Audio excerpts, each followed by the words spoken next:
యెషయా గ్రంథము తూర్పు నుండి క్రూర పక్షిని రప్పించుచున్నాను, దూరదేశము నుండి నేను యోచించిన కార్యమును నెరవేర్చువానిని పిలుచుచున్నాను.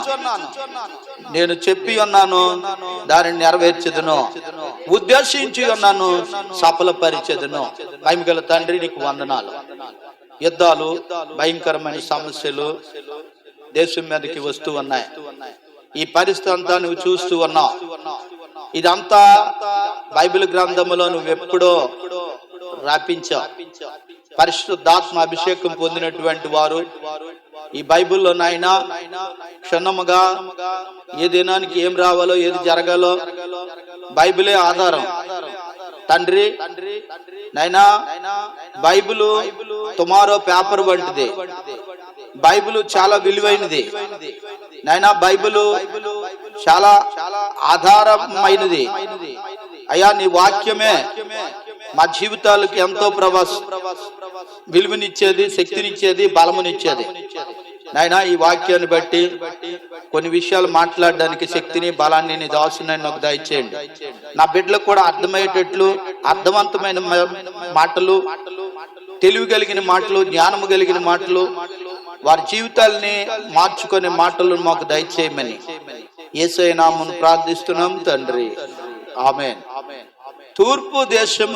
తూర్పు నుండి ఒక క్రూర పక్షిని రప్పించుచున్నాను. క్రూరమైనటువంటి పక్షి ఎక్కడి నుండి వచ్చిందంటే వస్తుంది తూర్పు దేశము నుండి.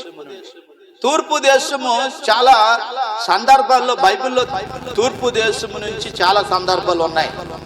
పరిశుద్ధమైనటువంటి బైబిల్ గ్రంథములో తూర్పు దేశమును అనే మాట 20 నుంచి 25 సార్లు బైబిల్లో రాయబడి ఉన్నది.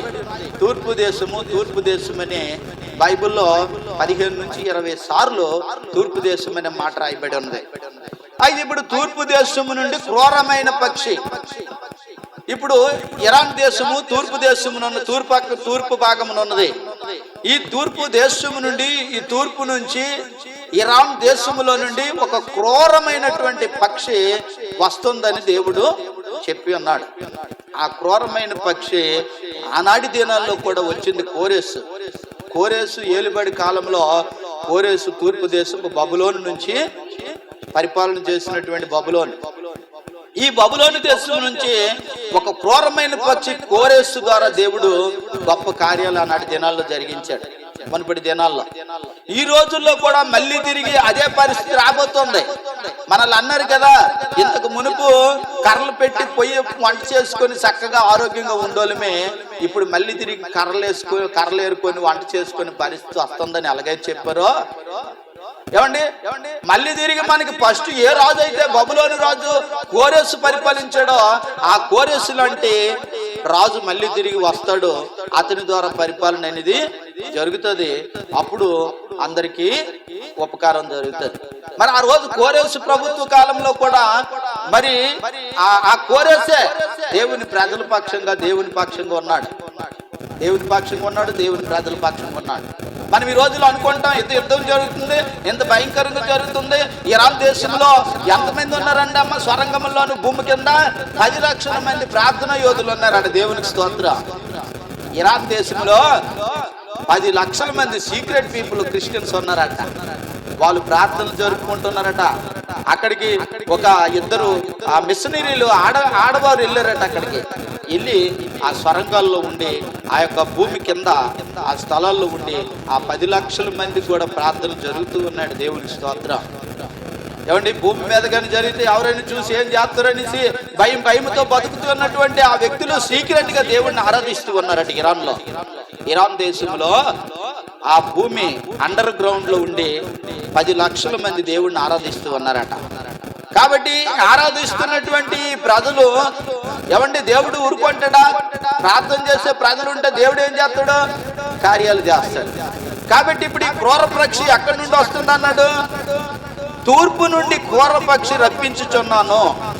తూర్పు నుండి క్రూర పక్షిని నేను రప్పించుచున్నాను. ఆ క్రూర పక్షి ఇరాన్ ఇరాన్ దేశం నుండి ఒక ప్రత్యేకమైనటువంటి వ్యక్తి రాబోతూ ఉన్నాడు. ఈ విషయం అనేది దూరదేశం నుండి చెప్పి ఉన్నాడు, నెరవేర్చి ఉన్నాడు. ఉద్దేశములను ఆ యొక్క సంగతులను సఫలపరుస్తూ ఉన్నాడు దేవుడు. కాబట్టి ఇక్కడ ఏమైందంటే తూర్పు దేశం నుండి క్రూర పక్షి రాబోతుంది. తూర్పు దిక్కు నుండి అనే మాట 20 నుంచి 25 సార్లు బైబిల్లో ఉంది. మత్తయి సువార్త 2వ అధ్యాయంలో కూడా తూర్పు దేశపు జ్ఞానులు యేసును ఆరాధించడానికి ఫస్ట్ వచ్చారు. తూర్పు దేశపు జ్ఞానులు 2వ అధ్యాయం మత్తయి సువార్త చూడండి. తూర్పు దేశానికి ఉన్నటువంటి ప్రాముఖ్యత, తూర్పు దేశానికి ఏంటి ప్రాముఖ్యత? మొదటి యేసుక్రీస్తు ప్రభు వారిని ఆరాధించడానికి తూర్పు దేశం నుండి జ్ఞానులు వచ్చారు. మత్తయి సువార్త 2వ అధ్యాయము. యేసు పుట్టిన పిమ్మట ఇదిగో తూర్పు దేశపు జ్ఞానులు యెరూషలేమునకు వచ్చి యూదుల రాజుగా పుట్టిన వాడు ఎక్కడున్నాడని తూర్పు దిక్కు నేను ఆ నక్షత్రమును చూచితమని ఆయన పూజింపవచ్చుమని చెప్తూ ఉన్నారు. కాబట్టి తూర్పు దేశానికి ఒక ప్రాముఖ్యత ఉన్నది, తూర్పు దేశానికి ఒక విలువ ఉన్నది, తూర్పు దేశానికి ఒక వాల్యుబుల్ పరిస్థితి ఉన్నది ప్రియులరా. కాబట్టి మనం అనుకుంటాం కొన్ని షరతులు, నేను తూర్పు ప్రయాణం అయితే బాగుంటదండి, ముందు తూర్పుకి 2 అడుగులు వెళ్ళి వచ్చేయండి అని అంటారు. మన తూర్పుకి వెళ్ళి వచ్చే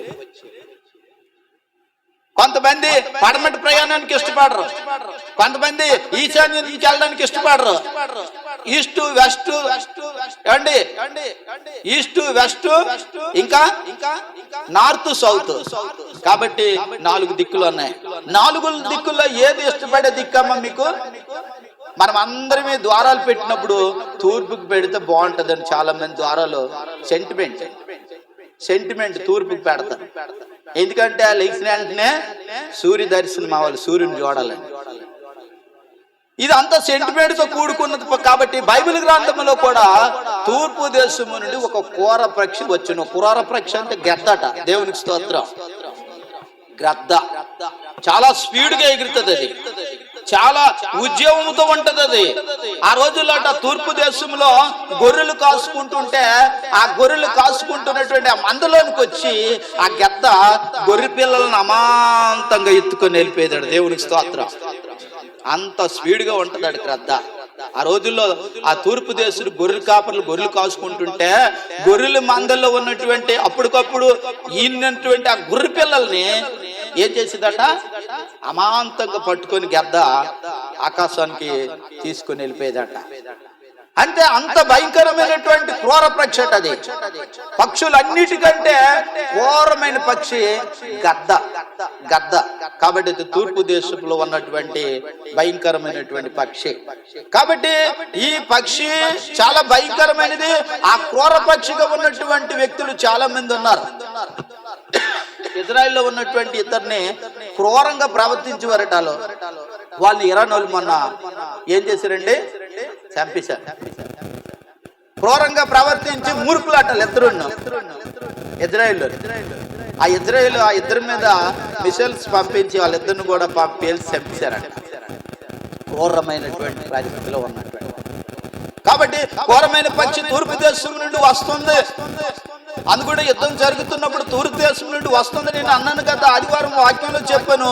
ఈ క్రూరమైనటువంటి పక్షి నిజంగా దేవుడు ఇరాన్ కి విజయం ఇస్తాడు. కానీ విజయం వచ్చినప్పుడు అందులో దేవుని సింహాసనం స్థాపించబడుతుంది. దేవునికి స్తోత్రం.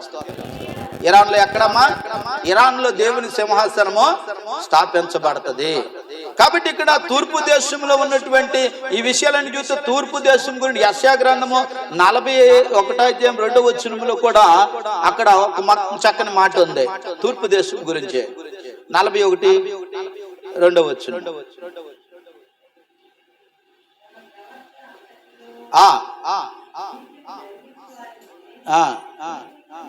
అబ్బా నీతిని జరిగించి వారిని తూర్పు నుండి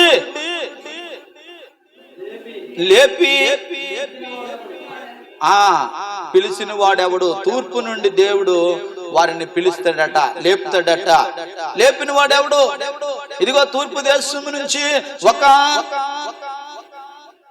నేను కార్యం చేయబోతున్నాను, ఒక అద్భుతం చేయబోతున్నాను, ఒక ఆశ్చర్య కార్యం చేయబోతున్నాను. అక్కడ నుండి తూర్పు నుండి ఒక వ్యక్తిని నేను లేపబోతూ ఉన్నాను, వాడిని లేపేవాడిని అంటూ ఉన్నాడు. అక్కడ చూడండి, తూర్పు దేశం నుండి ఆ జనములను అప్పగించుచున్నాడు, రాజులను లోపరుచుచున్నాడు,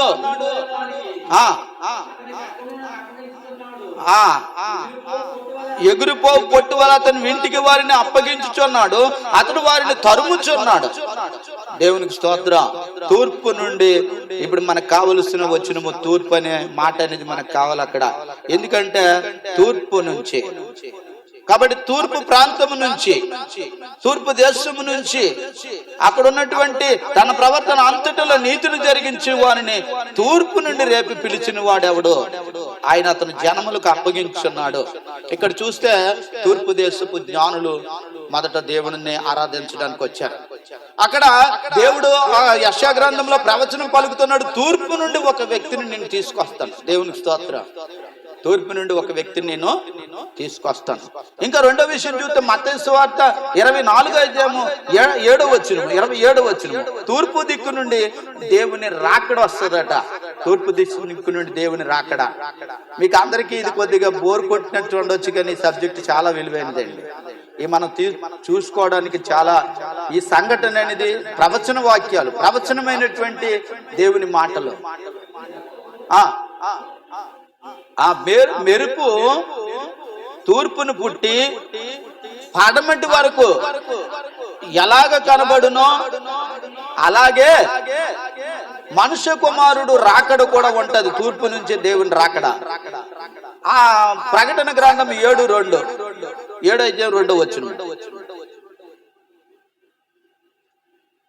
చదవాల పిల్లలు కొద్దిగా స్పీడ్ లో. 7:2 మరియు సజీవుడకు దేవుని ముద్ర గల వేరొక దూత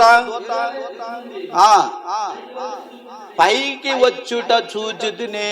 మరియు సజీవుడకు దేవుని ముద్ర గల వేరొక దూత సూర్యోదయ దిశ అంటే ఏదండి, తూర్పు దిశ నుండి పైకి వచ్చుట చూచితిని.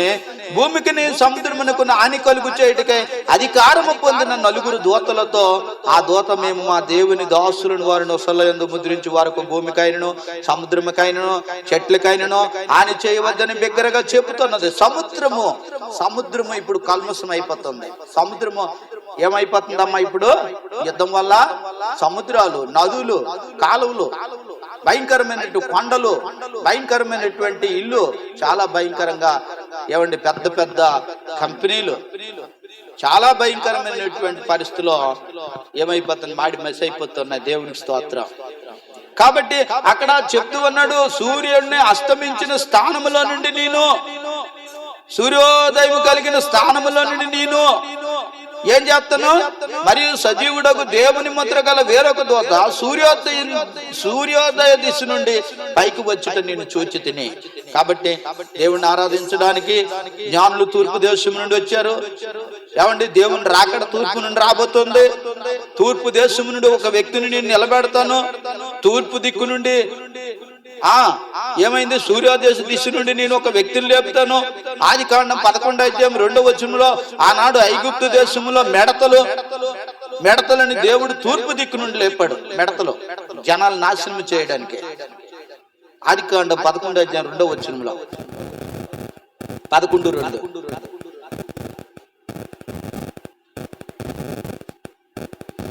వారు తూర్పున ప్రయాణమై పోవుచుండగా షీనారు దేశమందు ఒక మైదానము వారికి కనబడెను. అక్కడ వారు నివసించి, మనము ఇటుకలు చేసి బాగుగా కాల్చుదాము రండని ఒకరితో ఒకడు మాట్లాడుకొనిరి. రాళ్ళకు ప్రతిగా ఇటుకలను, అడుసునకు ప్రతిగా మట్టి కీళ్ళను వారు కుండెను. వారు ఏం చేశారట? తూర్పున ప్రయాణమై పోవుచుండగా, వారు తూర్పున ప్రయాణమై పోవుచుండగా షీనారు దేశమందు ఒక మైదానం వారికి కనబడ్డది. కాబట్టి ఇదంతా కూడా తూర్పు నుండి ఒక కోర పక్షిని తీసుకొస్తానని దేవుడు చెప్పాడు కదా. యెషయా ద్వారా మాట్లాడాడు దేవుడు ప్రవచనం ద్వారా. తూర్పు నుండి ఇప్పుడు యెషయా గ్రంథంలోనికి మళ్ళీ వెళ్దాం. 11:11 ఇప్పుడు తూర్పు నుండి మనకి ఏమేమి జరుగుతుందండి? దేవుని రాకడ వస్తుంది. దేవుని యొక్క అక్కడ దేవుణ్ణి ఆరాధించడానికి తూర్పు నుండి దూతలు బయలుదేరారు. దేవుని యొక్క సన్నిధిలో ఒక వ్యక్తి తూర్పు నుండి రాబోతూ ఉన్నాడు. ఇవన్నీ కూడా సూచనలుగా ఉన్నాయి బైబిల్లో. కాబట్టి ఆనాడు ఐగుప్తు దేశంలో మిడతలుని తూర్పు నుండి వచ్చాయి. తూర్పు నుండి క్రూర పక్షి రాబోతూ ఉంది. కాబట్టి ఈ క్రూర పక్షి మరి గ్రద్ద. ఇది పారశుద్ధ దేశమునకు, ఇది పారసీక దేశమును సూచిస్తూ ఉంది. ఇరాన్ దేశము దేవుని చిత్తాన్ని నెరవేర్చుట, దేవుని చిత్తాన్ని నెరవేర్చాడు. కోరెసు క్రూర పక్షిగా ఈ యొక్క దేశానికి అప్పుడు వచ్చాడు. కోరెసు బబులోను దేశపు రాజుగా ఏర్పాటు చేయబడ్డాడు. క్రూర పక్షి అంటే గ్రద్ద, బంగారుపు ముద్ర ఉండేది ఆ రోజుల్లో. ఆ దేశానికట ఆ రాజు ముద్ర ఉండేదట, బంగారుపు ముద్ర గద్ద అనేది గద్ద బొమ్మ, గద్ద యొక్క చిత్రము ఆ దేశపు నాణ్యముల మీద ఉండేదంట. పారసీక దేశపు రాజు నాణ్యముల మీద బబులోను దేశంలో. కాబట్టి ఆ ముద్రతో అప్పుడు ఉండేది. అది ఇప్పుడు బైబిల్ గ్రంథంలో అది ఇప్పుడు చూపిస్తూ ఉన్నాడు. మళ్ళీ తిరిగి ఆ దేశంలో నుండి ఒక రాజు వస్తాడు, అతడు ఇరాన్ దేశం నుంచి వస్తాడని చెప్తూ ఉన్నాడు. అదే దేశం ఇరాన్ దేశం అని అంటూ ఉన్నాడు. కాబట్టి ఇరాన్ దేశము బబులోను దేశపు రాజు వచ్చినా సరే క్రైస్తవులకి ఎటువంటి ఇబ్బంది అనేది ఉండదట. అక్కడ క్రైస్తవులకి ఎటువంటి ఇబ్బంది అనేది ఉండదు. ఇరాన్ దెబ్బ ప్రపంచమునకు ఒక గొప్ప సాకు సవాల్ చేస్తూ ఉంది. అయినప్పుడు కూడా రాజముద్ర కోరెసు అప్పుడు రోజుల్లో దేవుని ప్రజలకు మేలు జరిగింది. అప్పుడు రోజుల్లో కోరెసు వచ్చాడు, కానీ దేవుని ప్రజలకి అని జరగలేదు. ఏమండి, కోరెసు ప్రభుత్వ కాలంలో ఇశ్రాయేలు ప్రజలకి దేవుని ప్రజలకి మేలే జరిగింది, ఎటువంటి కీడు అనేది జరగలేదు. ఇప్పుడు ఇరాన్ దేశం ఇరాన్ గాని వస్తే అందరూ అనుకుంటున్నారు, అయ్యో బాబోయ్ ఇరాన్ వాళ్ళు మనల్ని ఏం చేస్తుండ్రో, ఏమైపోతామో, ఎంత దేశమేమి గడగడలు. ప్రపంచ దేశాలన్నీ కూడా వాళ్ళ దగ్గర అరబ్ దేశాలన్నీ గడగడలాడిపోయి వణికిపోతూ ఉన్నాయి. మరి ఇరాన్ దేశం మనకి ఏం చేసేద్దని భయపడుతూ ఉన్నారు. కాబట్టి ప్రియులారా, అది దేవుని చిత్తం. దేవుని చిత్తము మనం అనుకుంటాం, ఏది జరగాలని అనుకుంటాం. మనకి కొన్ని కీళ్ళు వచ్చినప్పుడు ఇదేంటి ప్రభా మాకు మేలు జరుగుతుంది అనుకున్నాం, కానీ ఇటువంటి కీడు అనేది మా మీదకి వచ్చిందని మనం బాధపడతాం. కానీ ఆ కీడుని దేవుడు మేలుగా మార్చేవాడు. కాబట్టి ఇప్పుడు తూర్పు దేశం నుంచి ఒక క్రూరమైన పక్షి బయలుదేరుతూ ఉంది. ఆ క్రూరమైనటువంటి పక్షి గ్రద్ద వచ్చినప్పుడు ఆ గ్రద్ద దేవుని పట్ల ఏ విధమైనటువంటి మనకి మేలు చేసేదే గాని ఏ విధమైనటువంటి కీడు అనేది దాని ద్వారా మనకు జరగదని చెప్తూ ఉన్నాడు. దేవుని రాకడకు గుర్తుగా ఉన్నాయి. ఆటపాటల్లో ఆడుకొని బబులోనులో ఉన్నవారు దేవుని పిలుపు, దేవుని రాకడ అన్ని కూడా అక్కడ జరుగుతాయి. 147వ కీర్తన 15వ వచనంలో గ్రద్దకు వేగము, మరి అంత భయంకరమైనటువంటి వేగముతో ఎగిరే పక్షి ఒక గ్రద్ద మాత్రమే. 147వ కీర్తన 15వ వచనం. రెండవ ప్రపంచ యుద్ధంలో ఒకసారి ఒక సంఘటన జరిగిందంట. ఆ మాట చదవండి. 147వ కీర్తన 15వ వచనం. భూమికి ఆజ్ఞ ఇచ్చిన వాడు ఆయనే, ఆయన రాజ్యము, ఆయన వాక్యము బహు వేగముగా పరిగెత్తును. గద్ద వేగముగా ఎగిరినట్లు దేవుని వాక్యము పరిగెత్తుతూ ఉంది. అన్ని దేశాలకి సువార్త వినిపిస్తుందట, అంతా సువార్త జరుగుతుందట. కానీ క్రూర పక్షి వల్ల మనకి ఎటువంటి హాని అనేది జరగదని దేవుడు చెప్తూ ఉన్నాడు. ఎందుకంటే ఒక దగ్గర ఒక రెండో ప్రపంచ యుద్ధం జరిగిందట. రెండో ప్రపంచ యుద్ధం జరిగినప్పుడు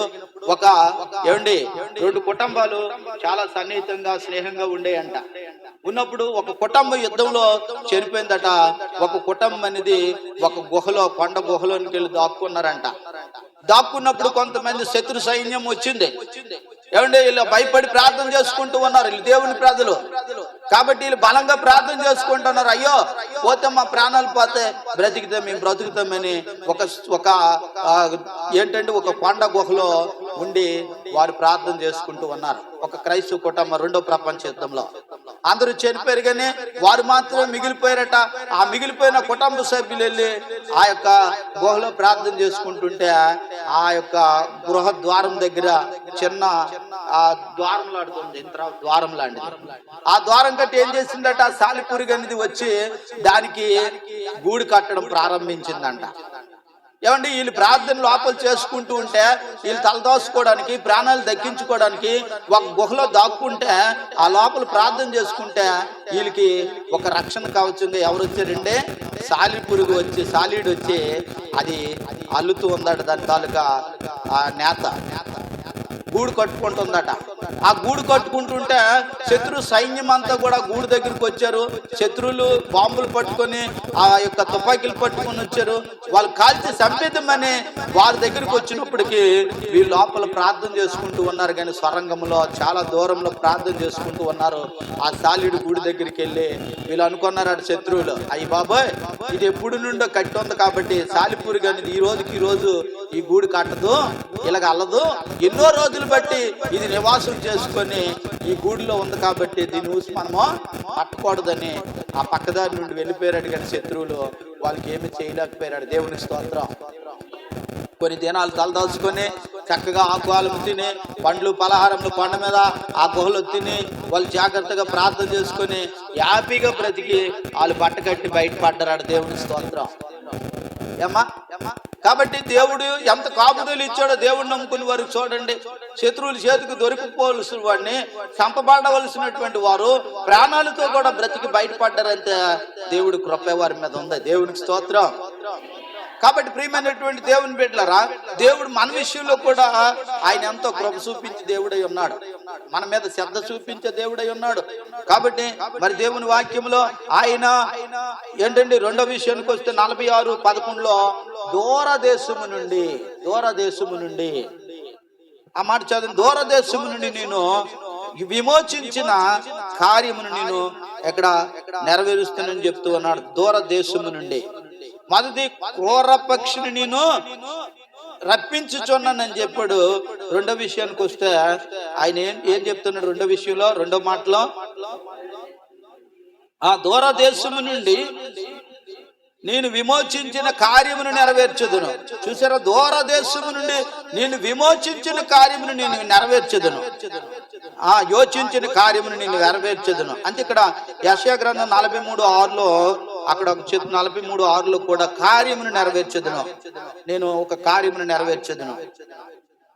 43:6 ఒక మాట చెప్తూ ఉన్నాడు,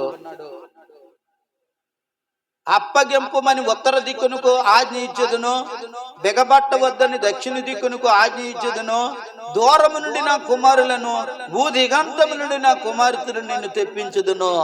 చూసారా, దేవుడు చక్కని మాట చెప్తూ ఉన్నాడు. దూరదేశము నుండి నా కుమార్తెలు నేను రప్పించుదును, బెగబట్టవద్దని నేను ఆకాశమునకు ఆజ్ఞ ఇచ్చి ఉన్నాను, దక్షిణ దిక్కునకు ఆజ్ఞ ఇచ్చి ఉన్నాను, దూరము నుండి నా కుమారులను భూదిగంతము నుండి నా కుమార్తెలను నేను తెప్పించుదును. ఇదే తూర్పు దేశం నుండి తన ప్రజలను దేవుడు తప్పిస్తాడట. తూర్పు దేశం నుండి రాజు ఆలడానికి వస్తూ ఉన్నాడు. తూర్పు దేశం నుండి తన ప్రజలను దేవుడు రప్పిస్తూ ఉన్నాడు.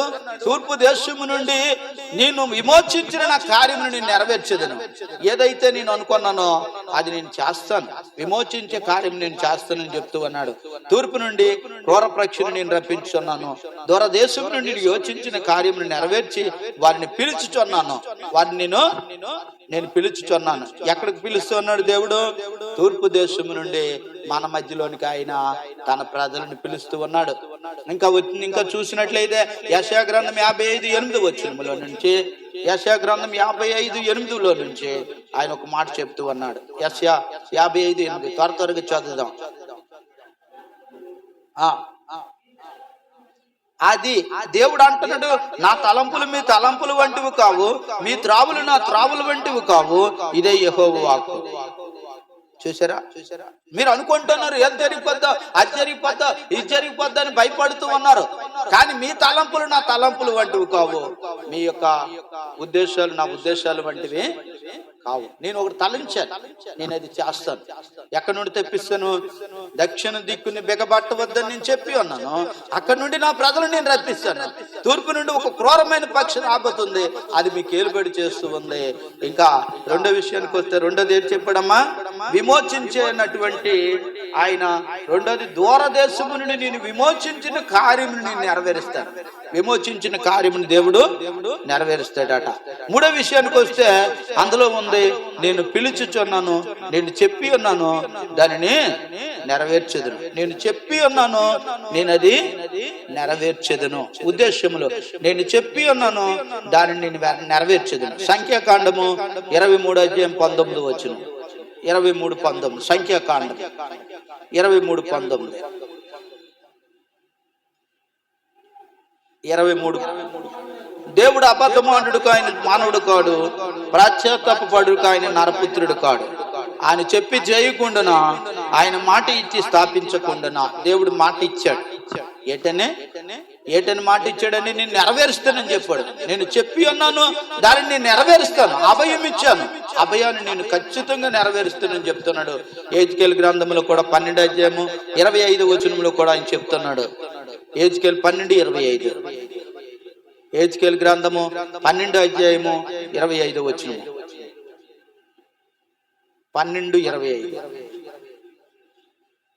12:25.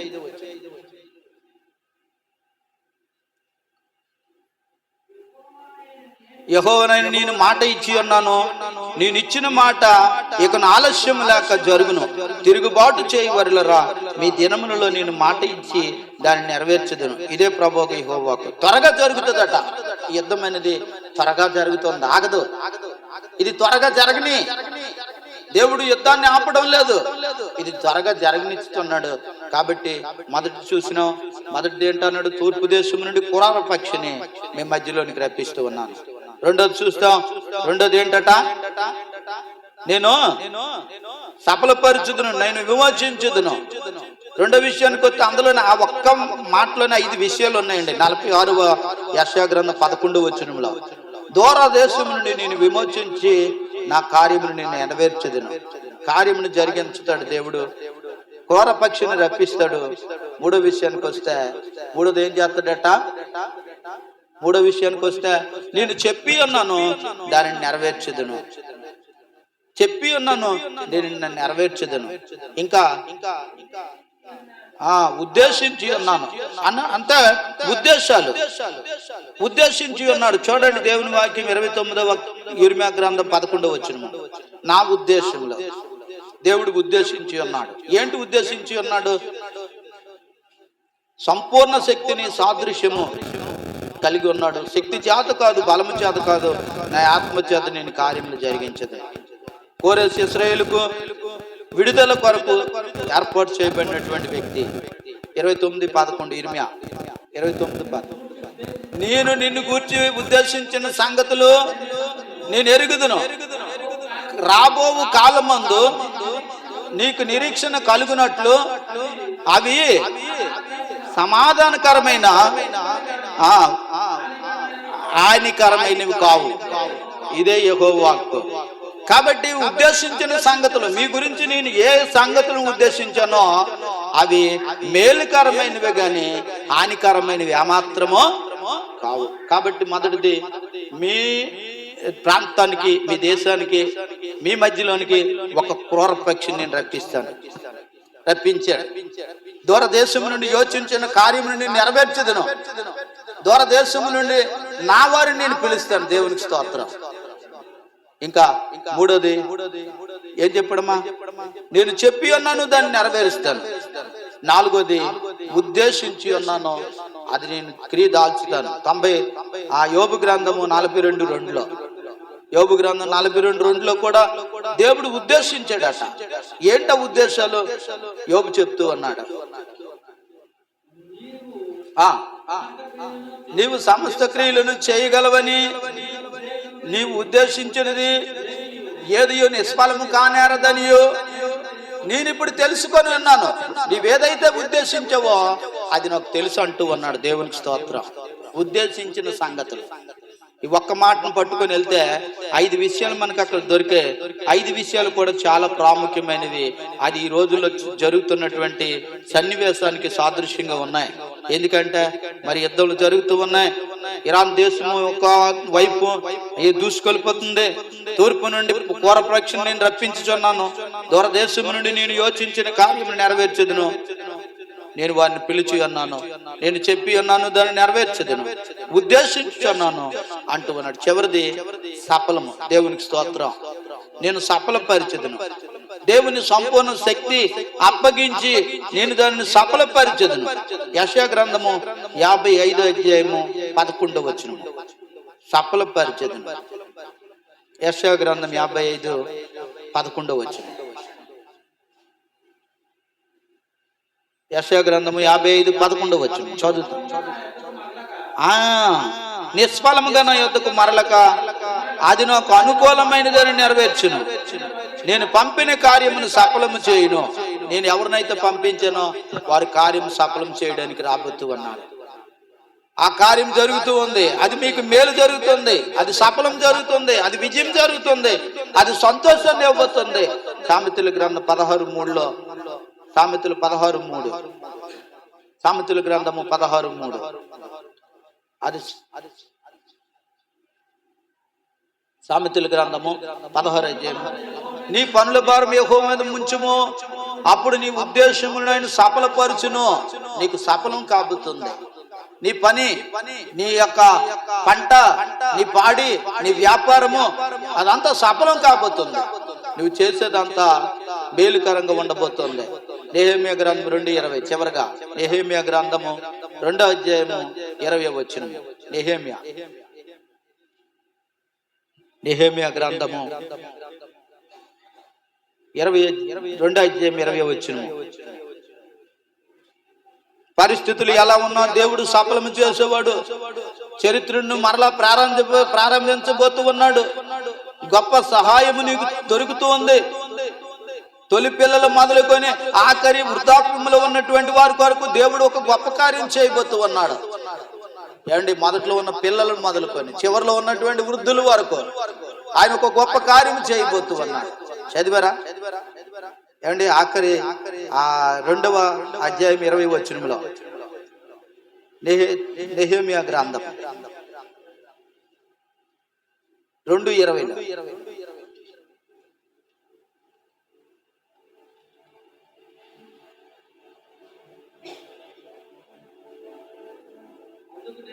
అందుకు నేను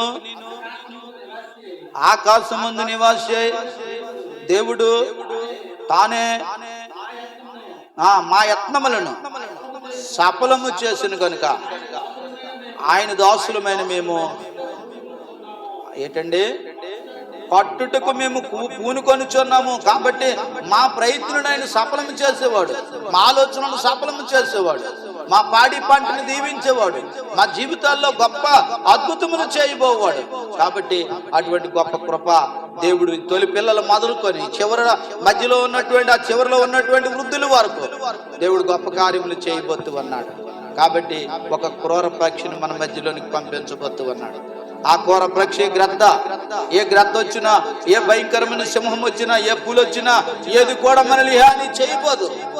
కాబట్టి కోరెసు కాలంలో ఆ రోజుల్లో మరి బబులోను రాజు కోరెసు వచ్చాడు.